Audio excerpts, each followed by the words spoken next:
in my observation, and I'm completely convinced of this, I think that the worst misconceptions about Islam are not held by non-Muslims. As a matter of fact, it's by Muslims. We have a skewed view of what religion really is, what this book really is, what Islam really is, and we carry a lot of those misnotions our entire life. And it shapes our view of our religion. And that, unfortunately, this skewed view and a twisted version of what you might think the religion is, what Islam is, can affect somebody so much it might take them away from their deen. It can just literally take them away. So here we are, interested in introducing Islam to those that know nothing about Islam, and at the same time, in large numbers, even though people don't say, I'm no longer Muslim anymore. They don't come out and say that. But in their head, and in their hearts, they're distancing and furthering themselves from the light that Allah has revealed, and it's happening in our own families, among friends, and we're not dealing with it. We're not addressing that problem. So I wanted to start by saying that this problem didn't just come out of a vacuum. Why does somebody start doubting their religion or start feeling a lack of, a commitment to their religion? Where did that come from?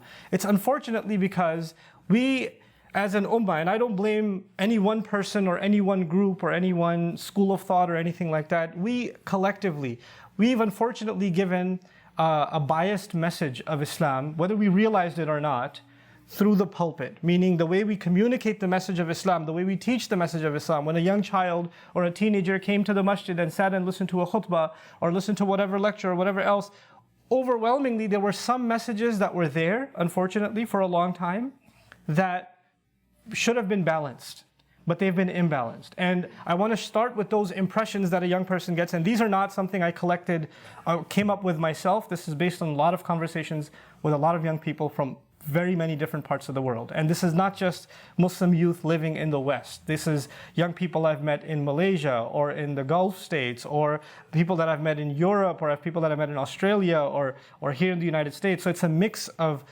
places in the Muslim world and also Muslims living here. And actually, surprisingly, the impressions aren't very different between the two. The misconceptions that our ummah has about Islam itself aren't very different. And when I say youth, you might think I'm talking about a small segment of the population.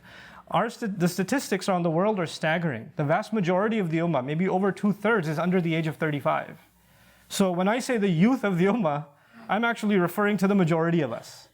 We're referring to the majority of people. So if this is a crisis that doesn't just affect a small group, it almost affects the entire entity of Islam, the entire entity of the ummah. So the first impression is that the religion is really, really harsh. Like Allah is really out to punish. Like no matter what the chances are what you're doing is going to land you in Jahannam. And if not Jahannam, at least something should get chopped off in this dunya. Like it's either you're going to get some really harsh punishment here, or if not, you're definitely going to burn in hell because you were late for Fajr, or because you ate this thing, or you said this thing, or you did this, or you did that, the other. Right? So for every little thing, and unfortunately sometimes this happens through parenting, sometimes this happens through other means, the way we correct somebody is by instilling the fear of Allah in them. And it's very traumatic to do that to a child. Don't eat that ice cream. Allah is going to be very angry at you. No, Allah is not. You're going to be angry. And now you've made this child scared that Allah is constantly angry and you better not step in the wrong place because Allah is going to just ruin you. And this impression, when you say these things, they're like a piece of dirt that gets lodged in the mind. And it grows and grows and grows. And this child grows, and their assumption about Allah is Allah's default position is to punish humanity. While Allah Himself says, مَا يَفْعَلُ اللَّهُ بِعَذَابِكُمْ. What's Allah going to get out of punishing you? Why do you think Allah wants to punish you? That's the question Allah Himself asks. So what I'm trying to get at is Allah, the way He speaks about Himself has become very different from the way we speak about Allah. And that impression that we give about Allah, that He's angry all the time, or He wants to punish all the time, or the laws of Islam are extremely harsh and rigid, and if you can't follow them, you're going to be in serious, serious trouble. That's the first impression a lot of young people have. The second impression I'd like to share with you is that Islam asks me to do things that don't solve anything. Like, hey, I'm having trouble finding a job, go make dua. How's dua going to help my job? What do you mean go make dua? Like we don't explain to our young what's the connection between things. Hey, you're getting really angry, go make wudu. Okay, what is splashing water going to do, Mom? I'm still mad. Go recite this surah. Yeah, okay, I sounded these things out, but I'm still upset. How is this changing anything? You know what that impression that develops over time in the young person's mind? It's that my parents believe in this superstitious stuff, and then when I'm getting really out of hand, they take me to the imam and they say, could you recite something and on his face, and all of his problems will go away. So they start thinking Islam is full of superstitions. Like it's not logical, it doesn't make any sense. And it's just like any other religion where people believe in hocus pocus, and my parents believe in it too. I'm scared to say it because mama's going to go crazy if I say it. But that's really what it is. And nobody's ever been able to explain to me rationally, reasonably, why am I even Muslim? Other than the fact that my parents are Muslim, why am I even part of this religion? Other than the fact that I happen to be born in one of those countries, or my parents happen to be one of those countries where majority of the people are Muslim. If I was born in a different family, I probably would have been different. But other than a sociological reason, or a family background reason, I don't really see why this stuff makes any sense. Islam is just illogical. It doesn't make any sense to me. Add to that yet another problem. And that problem is, every time I hear Islam being talked about, they talk about people that lived a really long time ago and were pretty awesome. There were some really, really good people. Oh, like, those are the people that will make it to Jannah. But that leaves the rest of us here, the leftovers of humanity, which are probably fuel for hell. And there's a constant comparison about how the people of the past were so much better, and by implication, we must be so much worse. And already I know Allah is angry anyway, and I'm pretty bad, so I'm failing this thing. And as a matter of fact, no matter what I do, it's probably not good enough. No matter how much I pray, my salah is not going to be the same as the salah of Umar bin al-Khattab radiallahu ta'ala anhu. It's not going to happen. No matter what kind of hajj I do, it's never going to compare to the hajj of the early scholars of Islam who walked from their home for 2 years to make it to hajj. It's never going to be the same. So no matter what efforts I make, are probably not good enough. They're probably not acceptable. They're probably not to the standard that Allah wants them to be, because Allah has very high standards, clearly. There were people before, you've heard stories of people that they prayed tahajjud for 40 nights in a row. And they prayed, fajr with the wudu of Isha. Or, you hear stories even of the companions, radiallahu anhum ajma'een. One sahabi gave, when the Prophet ﷺ asked to give in the path of Allah, Umar gave half of his wealth. And Abu Bakr as-Siddiq radiallahu ta'ala anhu gave all of his wealth. And then that's what's said in the fundraiser, right? Umar gave half. Abu Bakr as-Siddiq gave all. What are you going to give? And you're like, $10? It's probably not going to count for much, because he gave half and that one gave full. And we forget that even at the time when we cite those great companions, the vast majority of the companions didn't give half or full.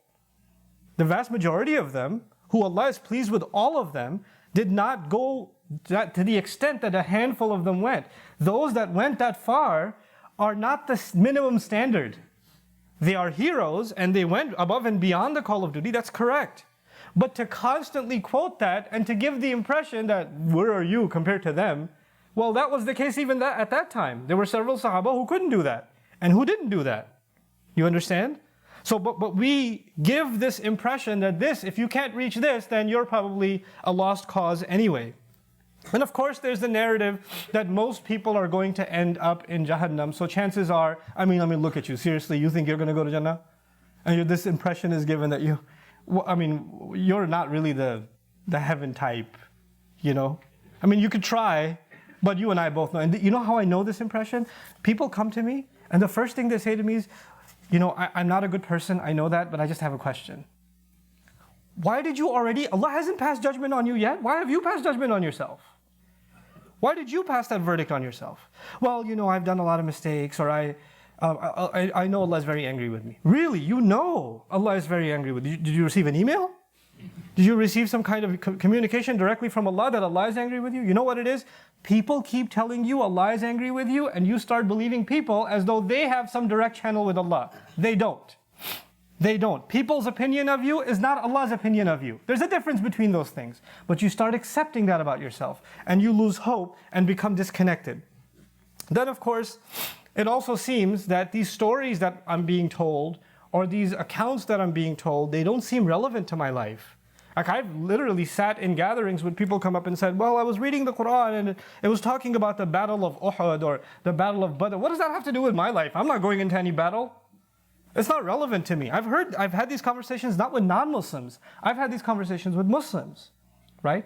And you know what? At some level, you could say, Astaghfirullah al-Azim, la hawla wa la quwwata illa billah. What kind of question is this? Yeah, you can say that, but if you don't engage in a civil conversation with people that genuinely have that question, that problem's only going to get worse. You understand? That's not going to get solved by you doing istighfar of Allah and going into a corner, and every time you see them, you say, A'udhu billahi minash shaitanir rajim. That's not going to solve that problem. This needs a conversation. This needs engagement. And so, it becomes hard. The claim is that it's hard to relate to. And of course, the final one, among many others, is that most things in Islam are forbidden. Chances are what I'm doing is probably haram. Hey, laughing, it's haram, right? Hey, speeding is haram, right? Hey, getting a nice car is haram, right? Like even kids, like at Sunday schools, in masajid where they're learning Islam, you know the most common question kids ask their teacher? Hey, blank, haram, right? Isn't this haram? Isn't that haram? Like constantly haram, haram, haram, haram. Like as if Allah naturally made all things haram and a few things that He allowed to make halal. While the reality is the exact opposite. هُوَ الَّذِي خَلَقَ لَكُمْ مَا فِي الْأَرْضِ جَمِيعًا. He made for your benefit whatever He made on the earth. He made it for humanity's benefit. And then He Himself says, يُحَرِّمُ عَلَيْكُمْ الْخَبَائِثِ. That He only forbade from you the few filthy things, dirty things, disgusting things, impure things. Those are the things He made forbidden. But our impression is, chances are anything we're doing is constantly forbidden. This narrative that Islam equals most things are haram. When you have that impression, you know what that means? That means if I become serious about Islam, then, or if I start taking my religion seriously, then I'm probably not going to live a happy life. Because anything that makes me happy is probably forbidden. So I'm not going to have the friends that I have, I'm not going to do the activities that I do, I'm not going to do anything that actually brings any joy in my life, and I'm going to be miserable. And if you think, and you start thinking, maybe that's not true. Maybe, because I've heard Islam, if you follow it, it gives you peace, it gives you happiness, maybe I should. But then you look at people in your family, friends, that used to not be very religious, and then Allah put something in their hearts and they became religious. Now the problem with that is, a lot of times when people find Islam later on in life, they have a lot of guilty conscience for the life they used to live before. So they try to become more Islamic than Islam itself. Right? So they also develop this narrative that they have to be constantly angry. They look upset all the time. Every time you see them, or they see you, they're giving you a fatwa, they're giving you a khutbah, they're telling you how you're going to burn in hell if you don't change your ways, and they just look miserable. They look miserable. And they look disconnected, like they used to have friends they don't have anymore. They used to get along with family, they don't get along with them anymore. Everybody's fitna, everybody's fasad, everybody's corruption. I want to protect myself, I don't want to be in their gatherings, etc., etc. The more closer to deen you become, the more your cousin becomes a fitna, your uncle becomes a fitna, your parents become a fitna, your spouse becomes a fitna, and you're just sitting in the masjid, or you're just on your own, cut off, and then you start getting the impression, well, I don't want to get closer to Islam. Because if I come any closer to the religion, I'm going to become like that. I don't want to be like that. No, thank you. I'd rather live a happy life. So you know what people even have developed? They've developed the impression, hey, are you Islamic or are you normal? Okay? Are you like Muslim or are you like Muslim? You know, what that means is that if you become closer to Allah's deen, then somehow you lose your ability to be normal. And that did not come from anywhere. It didn't come from a vacuum. There's actual real behavior of people that makes it seem like the closer to religion you get, the more abnormal you become, the more antisocial you become, the angrier you become, the more judgmental you become, the more miserable you become. So why would that be something that you would want in your life? Why? When you find the impression that people got of the Prophet ﷺ when they met him and knew nothing about him. They knew nothing about him, and they would meet him. They would want to stay in his company.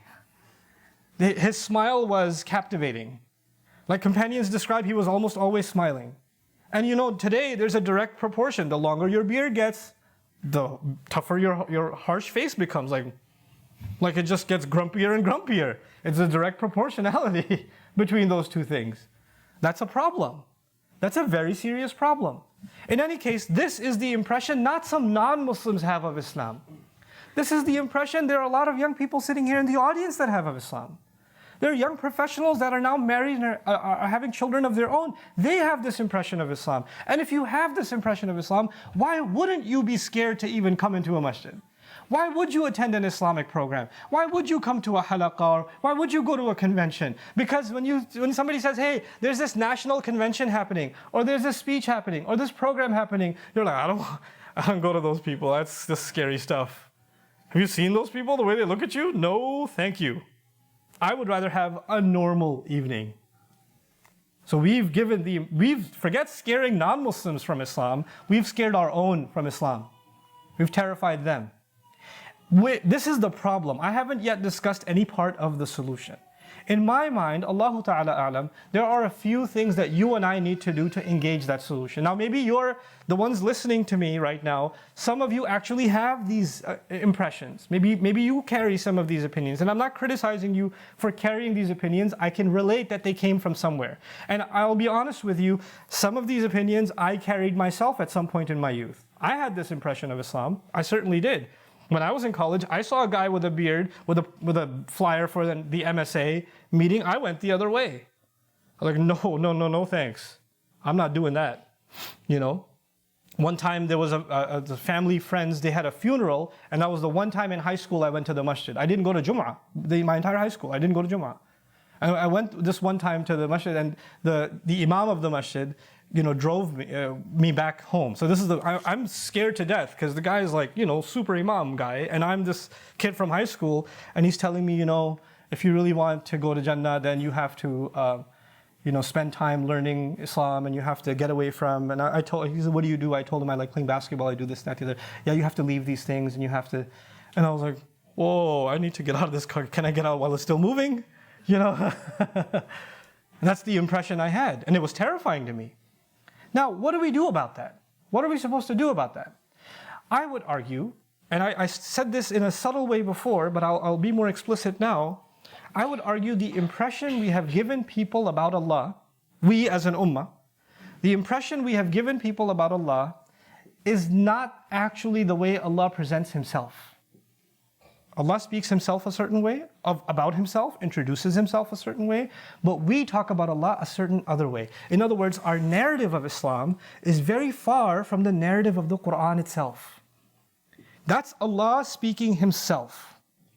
When people that don't know a lot about Islam ask a question, hey, why does it say in the Quran this, this, this? You've heard this question, but why does it say in the Quran this, this, this? Think about the language of that question. Why does it say this? Why does He say this?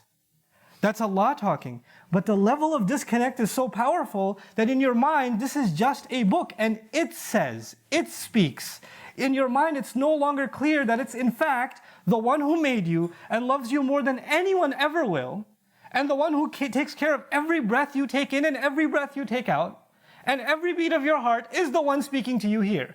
That thought is gone. It's just an it that says something. And now you have questions about it. This is a disconnect from Allah speaking Himself. There are lots of people that even if they don't consider themselves religious, when they're in times of trouble, they turn to prayer. They make dua to Allah. Ya Allah, just show me a way. I don't know what to do. Give me some guidance. I need a way out of this mess. And they come and they'll say, maybe even say to me, say to others, I keep praying for a solution. I keep praying for some direction. I don't get it. Why isn't Allah giving me help? Why isn't He guiding me? Well, I'm here to tell you something. For all of those of you that have had those instances where you're praying to Allah, you're asking for an answer, and you seem to not be able to find that answer, you keep asking Allah and He's not giving it to you, it's because He already did. He already did. He spoke to you. Risalati Rabbi. The Quran is called messages or letters from my Master. He wrote these letters to you and me, for what we go through, for the problems you and I have. Why do you think in the Fatiha we recite, Ihdina as-sirat al-mustaqim, guide us? Tell me what to do. I don't know what to do. When you're at a loss, you're in trouble, you don't know who to turn to, you don't know what the answer could be. Then you personally, how many times have you asked yourself this question? I can't answer it for you, I can only answer it for myself. How many times when you're at a loss, you're in trouble, you don't know what to do, you've just opened Allah's book and said, Ya Allah, just tell me what to do. Let me find the answer in your words. In your words.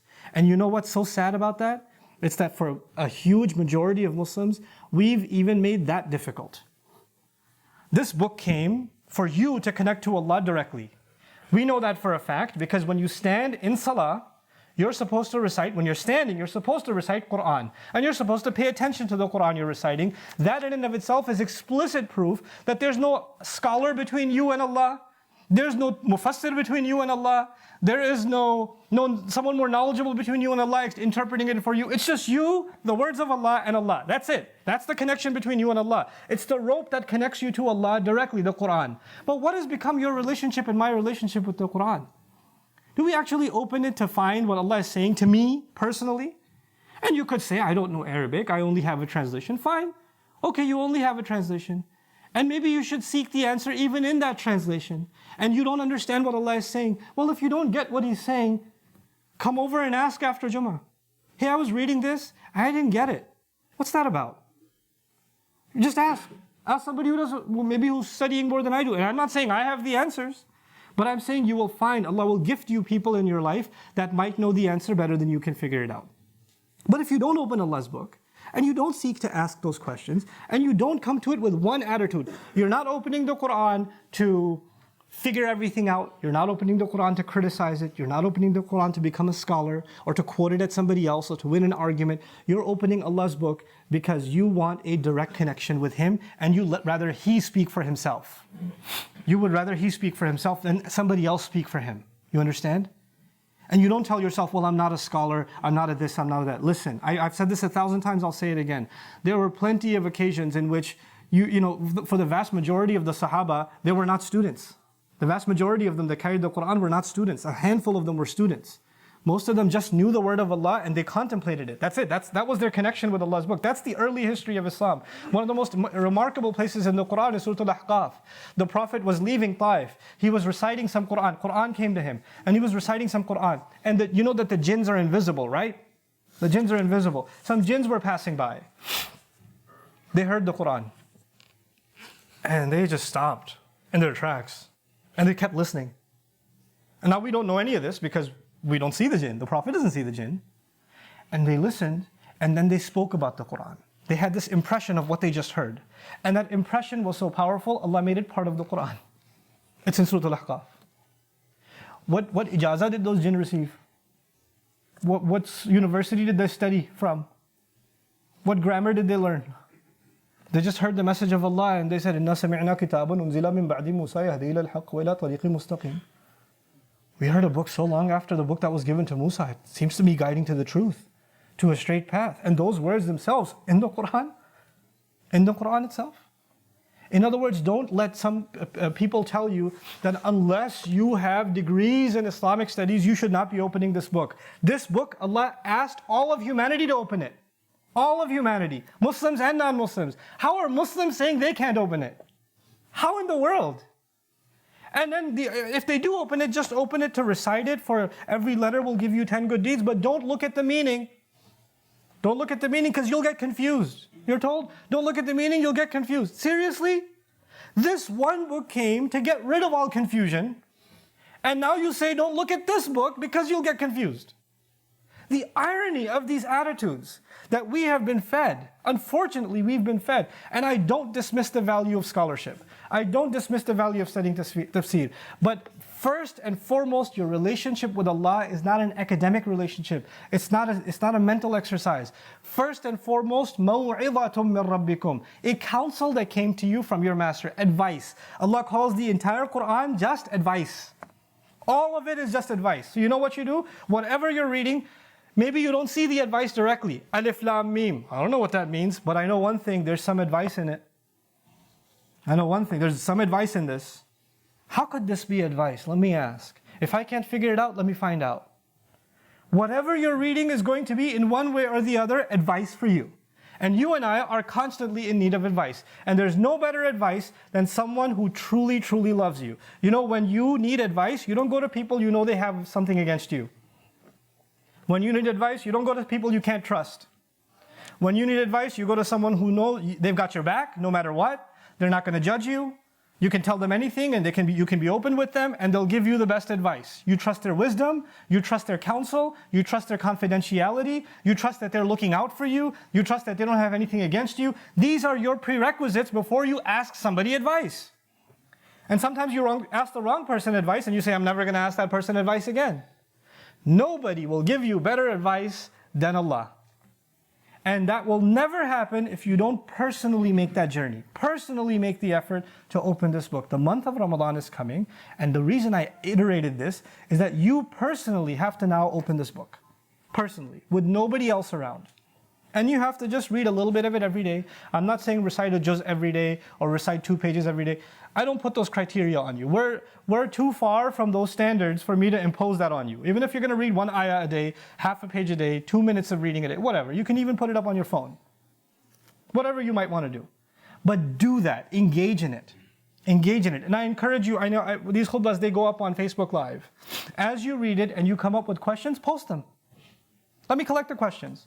Well, we can get together and just start discussing some of those questions for you. Why not? Maybe somebody else had that question too. So just you personally engaging the book of Allah is one of the best preparations you can have for the coming of the month of Ramadan. As I wrap this up, inshallah ta'ala, مَوْعِظَةٌ مِّن رَبِّكُمْ, it's a counsel from your master. And then what does he say? So beautiful. وَشِفَاءٌ لِمَا فِي الصُّدُورِ. It is a healing for what lies inside the chests. What lies inside the chest? From a spiritual point of view, there's hypocrisy in my chest. There's greed in my chest. There's the love of worldly things in my chest. There's a lack of the trust of Allah in my chest. There are other weaknesses of iman in my chest. And Allah heals those things. But that's not the only thing in my chest. There's sadness in my chest. There's fear in my chest. There's anxiety in my chest. There's worry about others in my chest. There are unanswered questions in my chest. There are so many things going on inside me emotionally, spiritually. All of that is inside my chest. That's what's going on in my heart. And Allah says, I'm giving you these words so they heal what's going on inside your heart.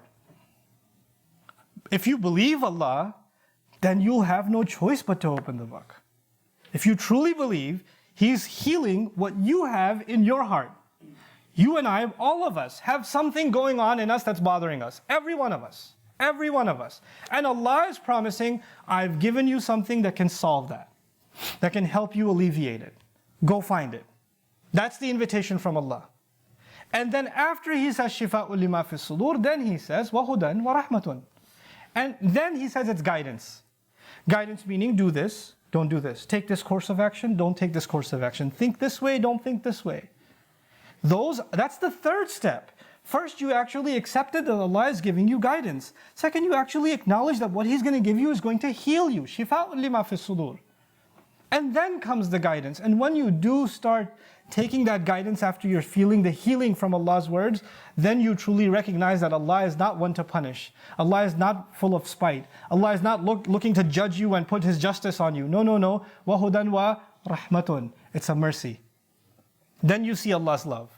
Then you see how much Allah cares. Then you see how much Allah is involved in your personal life, in your affairs, in your matters, by means of His word. There's a reason, I leave you with this thought. There's a reason Allah didn't say, Allahu allama al-Qur'an. He didn't say that, Allahu allama al-Qur'an. He said, Ar-Rahmanu allama al-Qur'an. The most loving, the most caring, the most merciful. He taught the Qur'an. Because the name of Allah used when He describes His teaching of the Qur'an is actually the manner in which He taught it. This is why He taught it, because He wanted to give you and me something that will enlighten our lives. May Allah Azza wa Jal make us of those who have light in their lives by means of Allah's word. And by the way, I know I'm over my time, but just one last thing. What's the point of all of it? If you had trouble in your heart and it's removed, when your troubles are removed, you know what happens when your troubles are removed? You get happy. When you had a big problem and it's taken away, it's time for, alhamdulillah. It's over. That's the relief you get. And what does Allah say? فَبِذَلِكَ فَلْيَفْرَحُوا هُوَ خَيْرٌ مِّمَّا يَجْمَعُونَ. Because of that, they should be filled with joy. They should be overjoyed. I just solved your problem. I just cured your disease. I just got rid of your troubles. Why shouldn't you be filled with joy? Farah, which I talked about before, is actually overwhelmed with joy, overly happy, celebrating. هُوَ خَيْرٌ مِّمَّا يَجْمَعُونَ. It's better than everything else they gather. In other words, Allah is telling you and me to gather these gems, these treasures from the Quran. Gather them. Gather a little bit today, a little bit tomorrow, a little bit tomorrow, a little bit tomorrow, the day after that, the day after that. Just gather this Quran in your heart. Gather its advice in your heart. It's better than anything else you'll ever collect. Anything else you'll ever collect. May Allah Azza wa Jal make us collectors of Allah's guidance in our hearts and bring joy to our lives and the lives of those around us through His immaculate word. May Allah Azza wa Jal make us the best prepared for the coming of the month of Ramadan. Barakallahu li wa lakum fil Qur'an al-Hakim wa nafa'ani wa iyyakum bil ayati wa dhikr al-Hakim. الحمد لله وكفى والصلاة والسلام على عباده الذين اصطفى خصوصا على أفضلهم وخاتم النبيين محمد الأمين وعلى آله وصحبه أجمعين. قال الله عز وجل في كتابه الكريم بعد أن أقول أعوذ بالله من الشيطان الرجيم إن الله وملائكته يصلون على النبي يا أيها الذين آمنوا صلوا عليه وسلموا تسليما اللهم صل على محمد وعلى آل محمد كما صليت على إبراهيم وعلى آل إبراهيم في العالمين إنك حميد مجيد اللهم بارك على محمد وعلى آل محمد كما باركت على إبراهيم وعلى آل إبراهيم في العالمين إنك حميد مجيد. عباد الله رحمكم الله اتقوا الله إن الله يأمر بالعدل والإحسان وإيتاء ذي القربى وينهى عن الفحشاء والمنكر ولذكر الله أكبر والله يعلم ما تصنعون. أقم الصلاة إن الصلاة كانت على المؤمنين كتابا موقوتا.